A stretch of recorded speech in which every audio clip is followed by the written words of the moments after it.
188 from January. Miabot sa 188 ka kaso sa leptospirosis ang natala sa Central Visayas sa Department of Health gikan Hulyo hangtod Agosto karong tuig 2025. Gikonpirma ri Dr. Eugenia Mercedes Cañal, head sa Regional Epidemiology and Surveillance Unit sa DOH-7, ang 68% nga pagsaka sa mga kaso itandi sa 112 ka kaso sa miaging tuig 2024 sa susamang mga buwan. Asoy ni Cañal nga ang affected age group sa rehiyon sa leptospirosis magsugod gikan sa 1-year-old hangtod sa 75 anyos. Nasayran nga mas daghan ang mga lalaki nga naigo sa maong virus. So, ang leptospirosis, usana siya kasakit nga cause ang leptospira nga bacteria.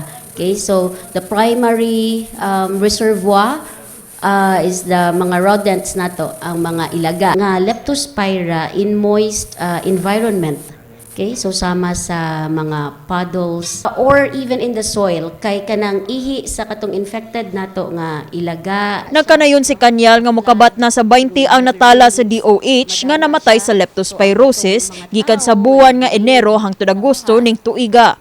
Ang labang naapektuhan ni ining sakit mao ang mga mag-uuma nga pirmi motamak og mga lapokon nga mga baol, sunod niini ang mga estudyante, housewives ug mga empleyado sa BPO industry. Kidney gyud ang iyang ig-on because ang iyang hydration dapat magsigi-sige kay hilanat man eh. So maghilanat, there are two phases actually sa ato ang leptospirosis, no. Ang first katong mild lang siya nga pagkahuman murag wala lang ana, pero naapod uban nga pagka like after 2 to 3 days mo balik, and then that's the time nga mag-yellow na siya. Miauhag si Cañal sa publiko nga magmatngon sa mga simptomas kung na-expose ang lawas sa baha o hugaw nga tubig. Ilabi na kung adunay mga samad ug daling mo konsulta sa local health center o tambalanan. So once nga naatay gipamati moadto ta or magkanang nakasulong ta sa baha, pwede ta mangayo sa ato ang RHU o prophylaxis, doxycycline,